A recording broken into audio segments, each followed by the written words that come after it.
that one about the shark attack? That like where they? Did you see that episode where they like about shark attacks? Did you see that one? Okay.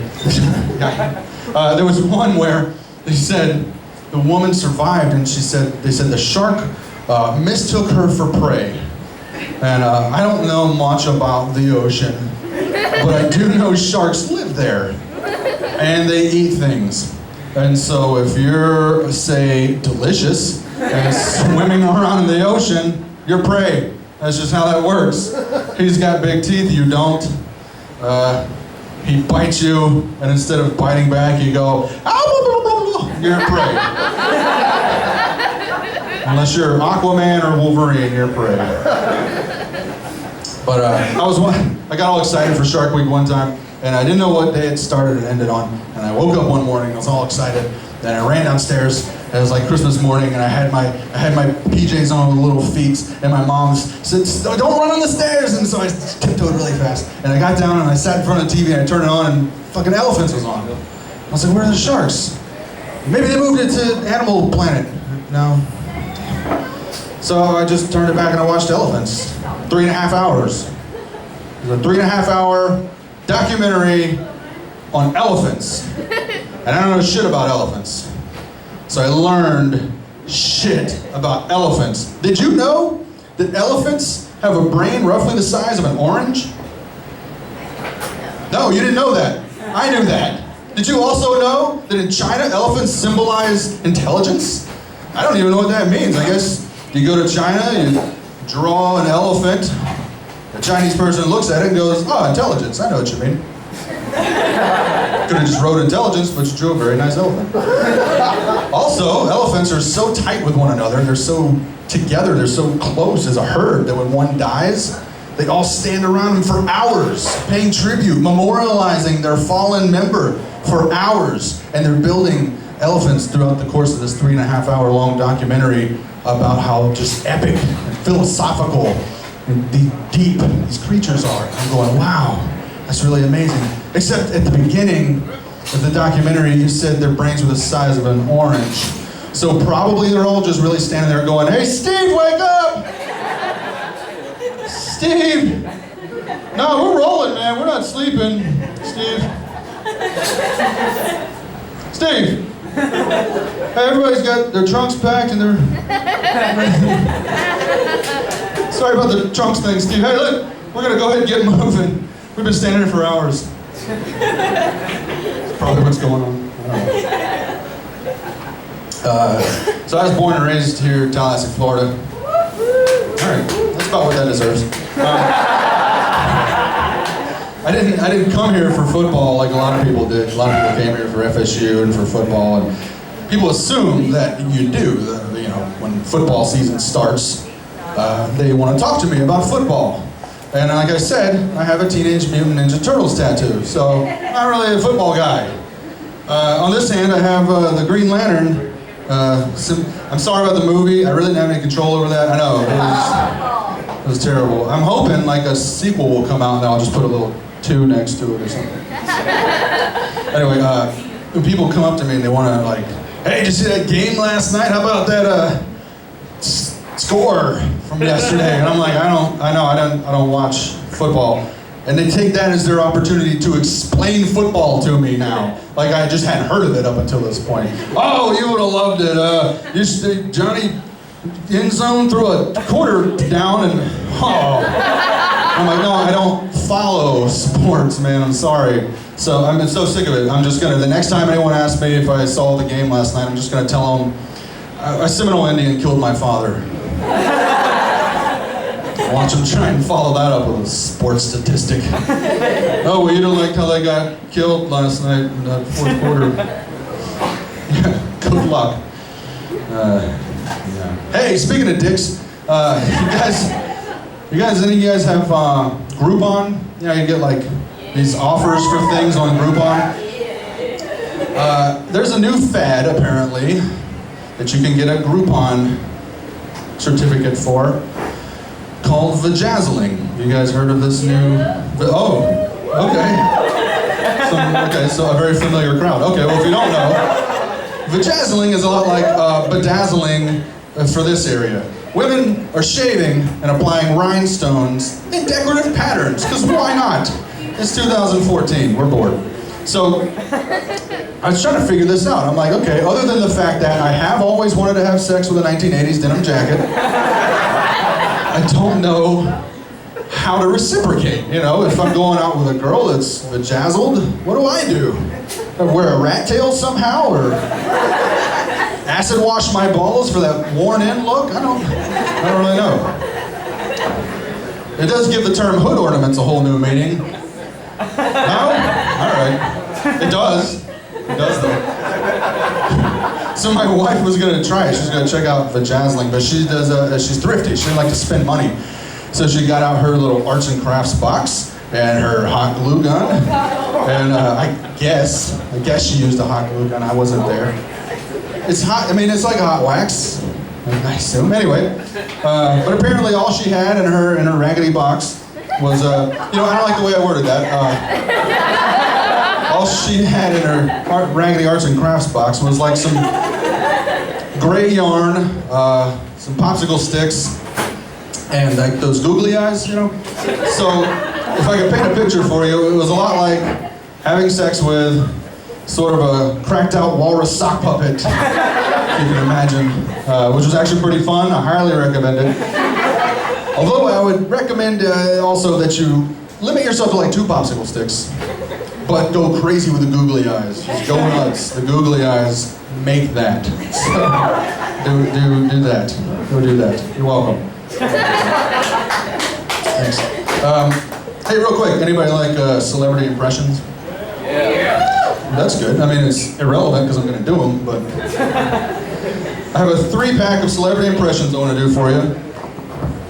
I like movies a lot, and I like to pretend that actors were in movies they weren't in, having gotten roles they didn't get. So one of my favorite movies is 300 with Gerard Butler as Leonidas. You know, a lot of great scenes, a lot of great lines in that movie. But like Gerard Butler was so cool at being like that crazy guy that like I just can't help but think like, what if somebody else could have done that? Like Christopher Walken maybe. Oh no, you know, Spartans. It looks like tonight. I'm gonna dine in hell, maybe. I don't know. He likes to go off script, you know. Maybe hell's not so bad. Spartans, maybe. It's like France. People talk bad about France, but have you ever been to France? Nice. Anyway, that's number 1. That's only 1 of 3. You can applaud now, that's fine. I see you fighting it. You've been fighting the urge to applaud me all night. I appreciate your concentration. Hey, number two, another favorite movie of mine. One of my favorites. It was Castaway with Tom Hanks. And Tom Hanks is great, you know, great actor, whatever. But there's so many people that could have played a crazy, like, castawayed guy. I can't help but think, like, what if it wasn't Tom Hanks, the castaway, at the end of the movie, while the volleyball Wilson is floating away, and Tom Hanks is like, Wilson! What if instead it was screen legend Christopher Walken? Wilson, no, Wilson! Come back, Wilson! You're too far! Wilson, you know, he likes to go off script, you know, go ahead, Wilson, it's fine.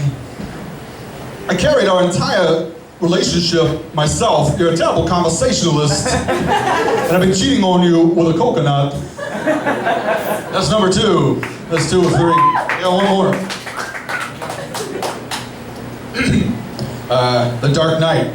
One of my favorite movies of all time. The second one where Christian Bale is Batman and Heath Ledger is the Joker. I love that movie. But what if Heath Ledger hadn't played the Joker? He might still be alive. Maybe. I don't know. Oh, was it too soon for Heath Ledger? What if instead of Heath Ledger as the Joker, it had been, I don't know, Christopher Walken, let's say. You wanna know how I got these scars? I cut myself shaving. It's gonna heal, it's fine. Listen, Batman. Listen, Batman. Like it's his last name, like George Batman. Listen, Batman. Jingle bells, Batman smells, Robin laid an egg. The Batmobile lost the wheel. The Joker got away. Listen, Batman, I seen your show in the 60s. It's very colorful, very funny. Now, it's so dark. Tell me, Batman, why? Why so morose? Batman, why so somber? Batman, you're very austere, you're very pensive, very businessman-like. Listen, I'm sorry, I got a thesaurus for my birthday, grandkids. Born in making, Batman is why so serious. Thank you, that's number 3, thanks. I appreciate that. I do have one more thing I want to share with you guys before I flee the scene. You might have noticed my tripod over here. I meant to say that suggestively, my tripod. I do want to do this one bit, hang on just a second.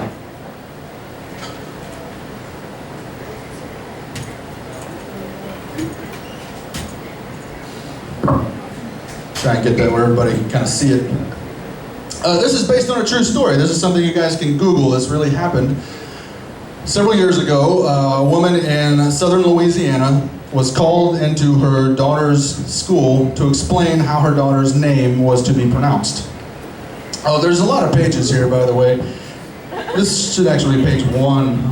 Okay, here we go. She got called into her daughter's elementary school to explain how her daughter's name was supposed to be pronounced. She said, LaDasha. When asked, how do you figure? Her response, and I quote, was, because the dash don't be silent. Now, I'm a big fan of making up names. Like I think that's awesome. But forgiving the fact first that the dash definitely do be silent. You might see some that are your favorites. Waldashy, that was a great movie. Scooby Dash Doo, who didn't grow up watching that? C-Dash Low, right? T-Dash Payne, Wall-Dash Mark, Woo-Dash Tang. How about that? That actually sounds good. Hyphens can be used to join two names or link two or more adjectives that act as one idea. Cross-reference, yo-yo ma. Hyphens are also used to clarify and distinguish between a dirty movie theater and just a dirty movie theater. Also forgiving the fact that technically her daughter's name is La Hyphena.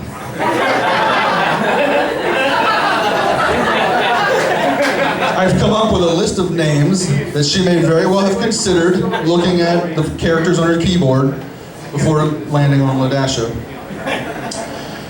First, this little thing's called a tilde. I thought Latildia sounded nice. You know, kind of royal sounding in a way. Like the Princess Latildia attended a Mule Day in Havana or whatever. La Pounda, nice strong name, you know. If she gets into like roller derby or just S&M, like whatever she's into. La Pounda, that's a good one. La Controlla, another good one for S&M or world domination. Who knows what she might get into later. La Slasha, that's kind of sounds like a French serial killer, so or a Spanish serial killer maybe. La Delita, that sounds French. That sounds like a French hitman, I think. Oh man, how did that slide get in there? That's embarrassing. That was from my trip to Cancun I talked about earlier. Oh man. Boy, let me get that out of there. Okay. La Asteriska. That's weird. It's kind of clunky. It kind of sounds like laser eye surgery or something. La Percenta. Yeah. Me too. Moving on. I like Lataba, personally, but I feel like it opens up to a lot of miscommunication. Like, what's your name? The left or righter? Look this way, Dada. It's Lataba. Ladowna is just depressing. Looks cool, but depressing. Which leads me to my favorite unused keyboard character nickname. La Spesa, that's right. Because the space don't be silent, right? Obviously. Thank you. I was so moved by this and was inspired. I think when I am in a fatherly manner, I think I'm going to name my son Andrew, which technically would be Ampersandrew, which also sounds cool. It sounds royal also, like the Princess Latildia and Prince Ampersandrew attended the old day in Havana. Anyway, that's it. I'm Scott Peavy of the Halloween Comedy Troupe. You guys have been awesome. Check us out on Facebook and stick around for the open mic. Yeah, give it up! Give it up for Scott Peavy! Scott Peavy doing the damn Daisy. Alright, now we're gonna take the time out. If you paid that $5 like I said you should, we got this raffle going on. Anybody here who put that $5 in for the raffle? Anybody who's eligible? I'll be the eligible one, shit. We got a $10 bar tab. We got some names in this picture. Oh, we got more money. More monies. I got a 5-piece for you waiting. Alright, we're gonna pull out these names.